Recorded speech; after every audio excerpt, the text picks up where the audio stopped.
말씀을 기다리며 교독하겠습니다. 주님은 우리의 하나님이십니다.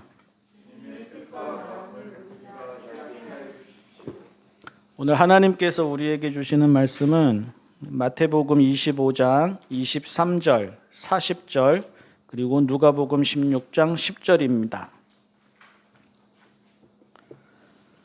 세번역 성경 신약 46쪽 마태복음 25장 23절 말씀을 먼저 읽습니다. 그의 주인이 그에게 말하였다. 잘했다. 착하고 신실한 종아. 내가 적은 일에 신실하였으니 이제 내가 많은 일을 내게 맡기겠다. 와서 주님과 함께 기쁨을 누려라. 40절입니다. 임금이 그들에게 말하기를 내가 진정으로 너희에게 말한다. 너희가 여기 내 형제 자매 가운데 지극히 보잘것없는 사람 하나에게 한 것이 곧 내게 한 것이다 할 것이다. 누가복음 16장 10절입니다. 세번역 성경 130쪽입니다. 지극히 작은 일에 충실한 사람은 큰 일에도 충실하고 지극히 작은 일에 불의한 사람은 큰 일에도 불의하다. 아멘.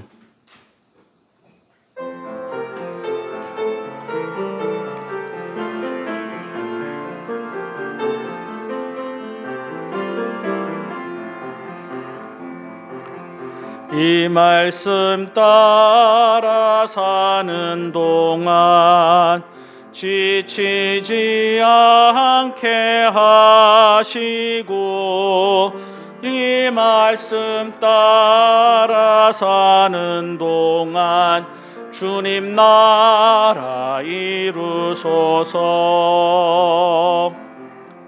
이 말씀 따라 사는 동안 지치지 않게 하시고 이 말씀 따라 사는 동안 주님 나라 이루소서.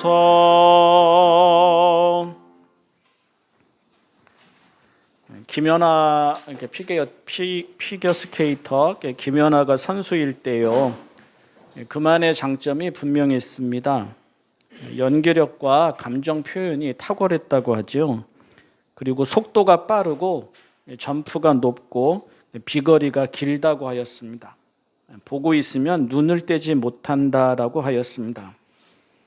보통은 우리 평범한 사람들도 도약을 하려면 도약하기 위해서 약간의 멈춤과 같은 준비 자세가 있지 않습니까? 선수들도 그러한데 김연아 선수는 그런 끊어짐 없이 물 흐르듯이 동작이 이어지는 것이 참 아름답다고 하였습니다. 이른바 국뽕에 찬 우리나라 사람들이 하는 말이 아니고요. 여러 나라의 전문가들이 일관되게 하는 말이었습니다. 그런데 저에게는 그런 평가보다 더 기억에 남는 것이 있습니다. TV에서 다큐멘터리처럼 보여주었던 건데요. 그녀가 퀸이라는 소리를 듣기 전에 시니어 무대에 데뷔를 해서 한참 대회에 나가고 또 메달을 따기 시작하고 그럴 때 들었던 이야기입니다. 다른 것이 아니라 점프와 같은 기본 동작에서의 정확함에 대해서 이야기를 했습니다. 그녀보다 더 기술이 뛰어난 선수들보다 그녀가 더 좋은 평가를 받고 또 기대를 하게 되는 것은 점프를 할 때 발 모양과 같은 기본적인 자세가 아주 좋기 때문이라고 하였습니다. 발 모양을 자꾸 보여주는데요. 보통 점프를 하는 사람들을 보니까 발 모양이 이렇게 되지 않고 이렇게 기울어지더라고요. 아무래도 스케이트를 쭉 타다가 뛰기 때문에 일자로 이렇게 뛰게 되지 않고 이렇게 기울어져서 뛰는 경우가 많은데 김연아 선수는 항상 뛸 때 발 모양이 일자인 상태에서 그렇게 뛰는 그런 모습을 계속 보여주더라고요. 점프할 때 누가 발을 볼까 싶잖아요. 또 점프에서 몇 번 회전을 하느냐 그 회전을 성공하느냐, 그런 것들이 중요해서 그 외에 사소한 것들은 그러려니 하게 될 것 같지 않습니까? 그런데 그녀는 그런 기본적인 동작에서 교과서처럼 바르고 정확하다, 그렇게 이야기를 하였습니다. 처음 배울 때 그렇게 익혔을 것입니다. 기술이라든지 예술이라든지 하는 것을 익히기 전에 그것부터 익혔을 것입니다. 화려한 동작 이전에 바른 동작부터 익혔을 것이고요. 뛰어난 기술 이전에 바른 자세부터 익혔을 것입니다. 아마도 힘들었을 것입니다. 사소한 것 가지고 자꾸 반복하게 하니까 점프해야지 되는데 점프하려면 잠깐만, 그만, 다시 발 모양 자꾸 이랬을 테니까 짜증이 많이 났을 것입니다. 그리고 대회에 나가서도 처음에는 그 점이 크게 주목을 받지는 못했을 것입니다. 유소년 시절에는 나이에 비해서 더 뛰어난 기술을 가진 선수가 더 돋보였을 것입니다. 그런데 성인이 되고 기술이 비슷한 수준에 이르고 나서는 사소한 것들에 의해서 결정되는 경우가 더 많아졌을 것입니다.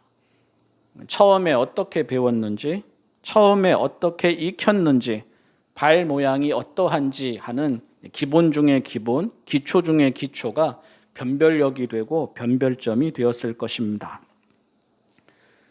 조고각하라고 합니다. 불교 선종에서 하는 말인데요. 자기 발 밑을 보라는 말입니다.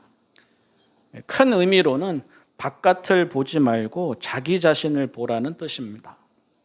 저 멀리 있는 것을 신경 쓰지 말고 가까이에 있는 바로 여기를 살피라는 뜻입니다. 남을 비판하기 전에 자기 자신을 돌아보라는 뜻이고요. 한편으로는 가깝고 친할수록, 곁에 있는 것일수록 신경을 쓰고 조심하고 깨어 있어야 한다는 뜻도 됩니다. 문자 그대로는 이제 발 아래를 보라는 말이니까요. 이렇게 절을 가거나 이렇게 가서 보면 신을 벗는 곳에 이 말을 써놓은 것을 이제 종종 보게 됩니다. 그럴 때에는 신을 대돌에 가지런히 벗어 놓으라는 뜻입니다. 신을 가지런히 벗어 놓는 것에서부터 구도의 삶이 시작된다는 뜻입니다. 대학생 때 처음 들은 말인데 아직도 기억하는 말이고 또 항상 마음에 새기는 말입니다. 공부도, 운동도, 습관도, 인간관계도, 신앙도 다 조고각하입니다. 언어는 알파벳을 익히는 것에서부터 시작되고, 수학은 숫자를 익히는 것에서부터 시작되고, 그림은 선 긋는 것에서부터 시작되고, 운동은 달리기와 스트레칭에서부터 시작됩니다. 뿐만이 아닙니다. 성경에서 예수님이 하나님의 아들이심이 어떻게 드러납니까? 로마 황제에게 잘해서가 아닙니다. 예루살렘 성전의 최고 지도자이어서가 아닙니다. 지식인, 전문가, 부자, 유명인, 권력자 등에게 존경을 받아서가 아닙니다. 신분, 자격, 업적, 소유 등에서 탁월해서가 아닙니다. 예수님이 하나님의 아들이심이 드러나는 그 지점은 지극히 작은 사람들에게 극진해서입니다. 있어도 있는 줄 모르는 사람들을 귀하게 여기시고 존중하셔서입니다. 아주 작은 일에 세심하셔서입니다. 아주 작은 사람에게 자상하셔서입니다. 겨자씨 한 알, 어린이 한 사람, 여자, 세리, 죄인, 이방인, 가난한 사람, 보리떡 5개와 물고기 2마리 등을 귀하게 여기셔서입니다. 아주 작은 일에서부터 드러납니다. 아주 사소하고 단순한 자리에서부터 드러납니다. 그 일이 하나님을 뵙는 일입니다. 그 자리가 믿음의 자리입니다. 그 일이 하나님의 나라를 경험하는 일입니다. 그 자리가 은혜의 자리입니다. 가정에, 일터에 오며 가며 만나는 사람들의 얼굴에, 누구나 감당하는 반복된 일상에, 그리고 밥 차리는 일에, 밥 먹는 일에, 설거지하는 일에, 청소하는 일에, 냉수 한 잔 내어주는 일에, 손 한 번 잡아주는 일에, 말 한 번 들어주는 일에 하나님이 계십니다. 바로 지금 여기가 믿음의 자리이고 거룩한 자리이고 신령한 자리입니다. 예수님은 하나님의 나라가 로마 제국에 있다고 하지 않으셨습니다. 예수님은 하나님의 나라를 예루살렘 성전이 보여준다고 하지 않으셨습니다. 예수님은 하나님의 나라가 엘리트의 나라라고 하지 않으셨습니다. 예수님은 하나님의 나라가 너희 안에 있다고 하셨습니다. 예수님은 하나님의 나라가 여기에 있다고 하셨습니다. 성경에 나오는 믿음의 선배들이 다 그렇게 살았습니다. 아브라함이 대단한 사람을 모시고 섬기다가 하나님을 만나지 않았습니다. 아브라함이 길 가는 나그네를 극진히 모시고 섬기다가 하나님을 만났습니다. 우리가 오늘 읽은 마태복음 25장에서 영생을 약속받은 사람들이 크고 화려한 일을 하다가 은혜를 받지 않았습니다. 바로 곁에 있는 사람들, 바로 곁에 있어도 무심하게 지나치게 되는 사람들, 그 사람들 곁에서 작고 소박한 일을 하다가 은혜를 받았습니다. 이스라엘이 왕궁에서 하나님을 뵙지 않았습니다. 이스라엘이 먹을 것도 없고 마실 것도 없는 광야에서 하나님을 배웠습니다. 예수님의 제자들이 성전에서 하나님을 뵙지 않았습니다. 예수님의 제자들이 함께 밥을 먹는 밥상에서 하나님을 배웠습니다. 예수님을 만나 구원을 받은 사람들이 외모와 행위와 자격과 신분에서 믿음이 생겨나지 않았습니다. 예수님을 만나 구원을 받은 사람들은 있는 모습 그대로 일상을 겸손하고 정직하게 살아가는 데에서 믿음이 생겨났습니다. 오늘을 즐거워하지 못하면서 내일을 즐거워할 수 있겠습니까? 밥 한 그릇에 감사하지 못하면서 우주 만물을 감사할 수 있겠습니까? 지금 곁에 있는 사람에게 소홀하면서 온 생명을 사랑할 수 있겠습니까? 날마다 읽는 말씀을 가볍게 여기면서 크고 중요한 일을 앞두고 주님의 음성을 듣고 주님의 뜻을 분별할 수 있겠습니까? 오늘을 기도 없이 살아가면서 인생 전체에 하나님과 하나님의 응답이 가득하기를 기대할 수 있겠습니까? 작고 적은 일에서부터 시작됩니다. 나에게서부터 시작됩니다. 여기에서부터 시작됩니다. 소박하고 단순한 기도에서부터 시작됩니다. 먹고 마시는 일에서부터 시작됩니다. 누구나 하는 일입니다.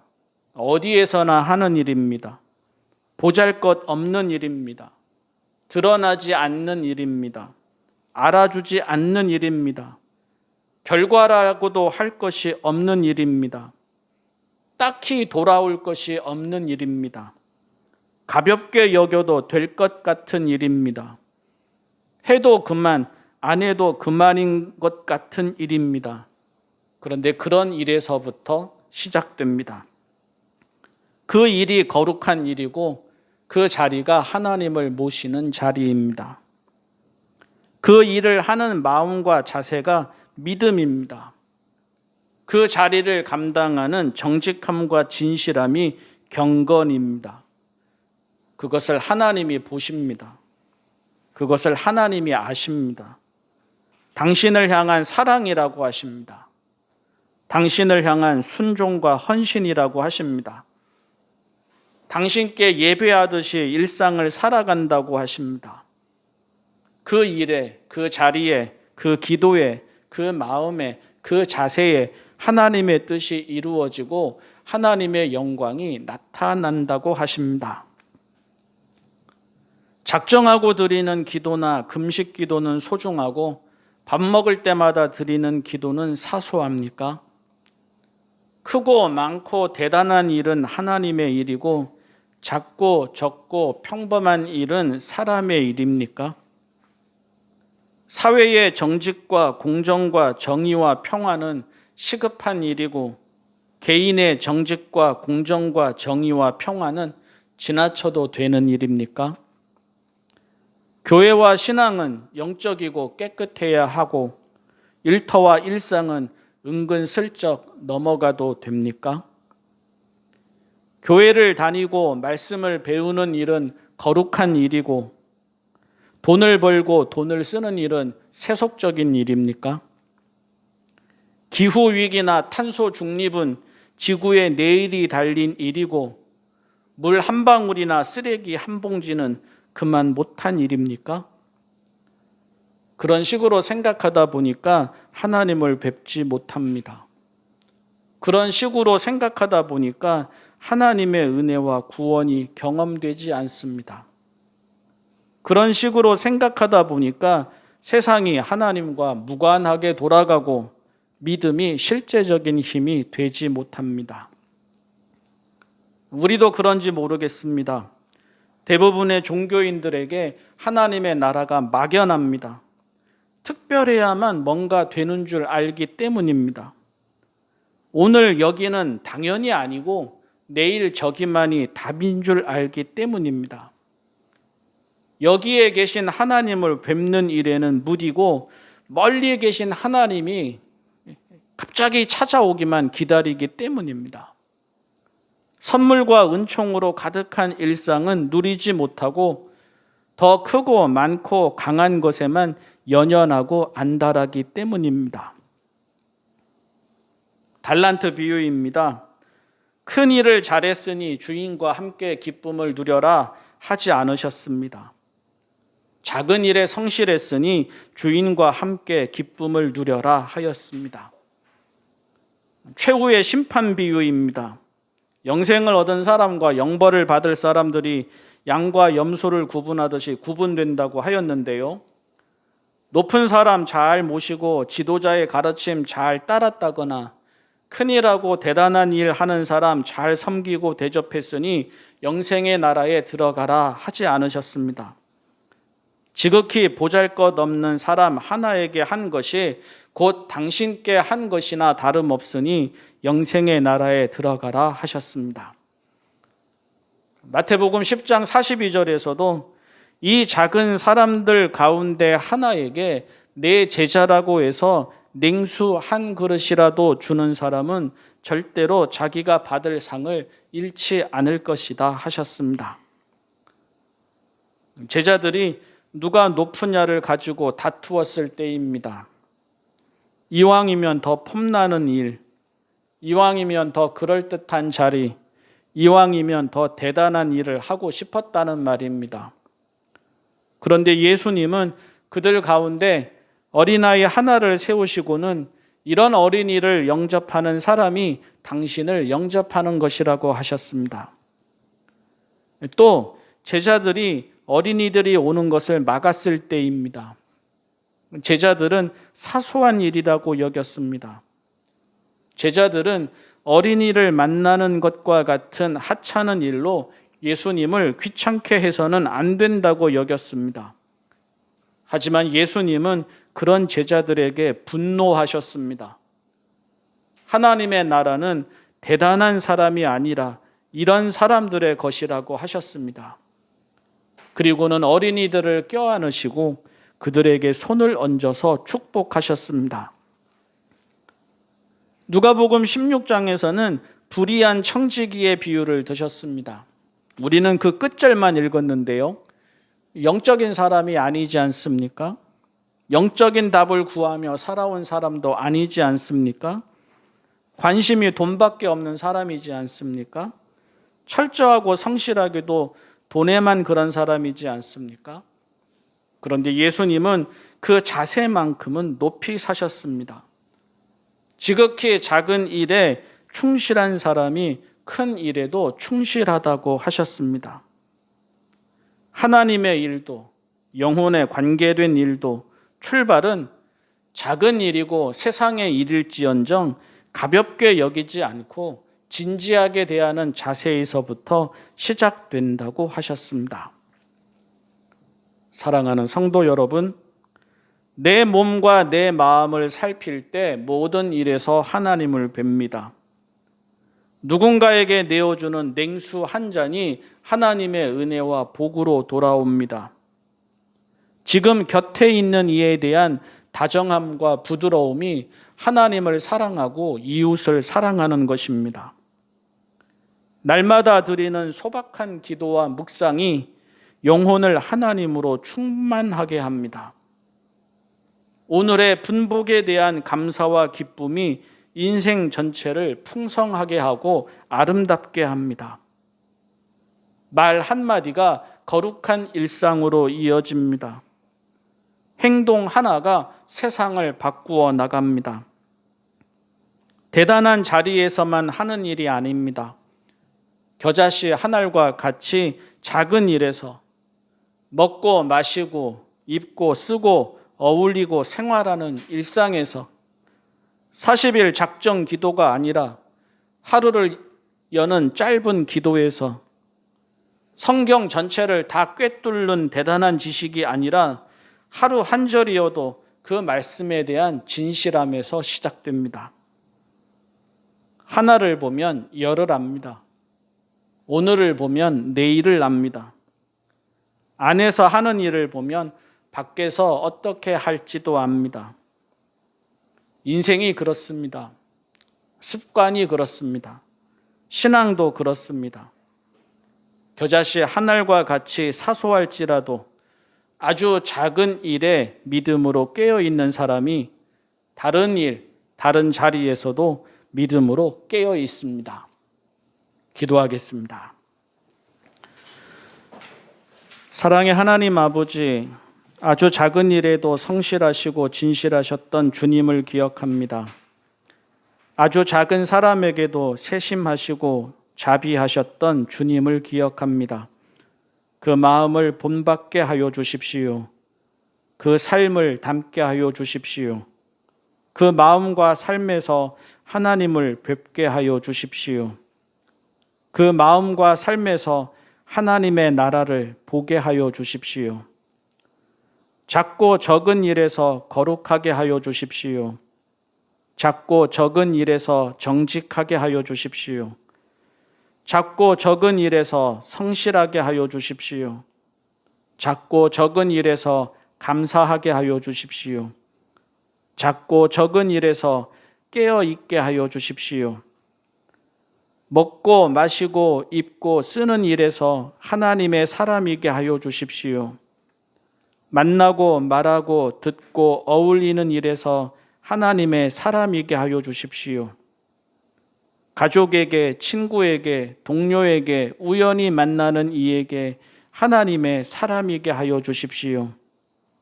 평범한 일상에서, 평범한 일에서 주어지는 바로 그 자리에서 하나님의 사람이게 하여 주십시오. 우리 주님 예수님의 이름으로 기도합니다. 아멘.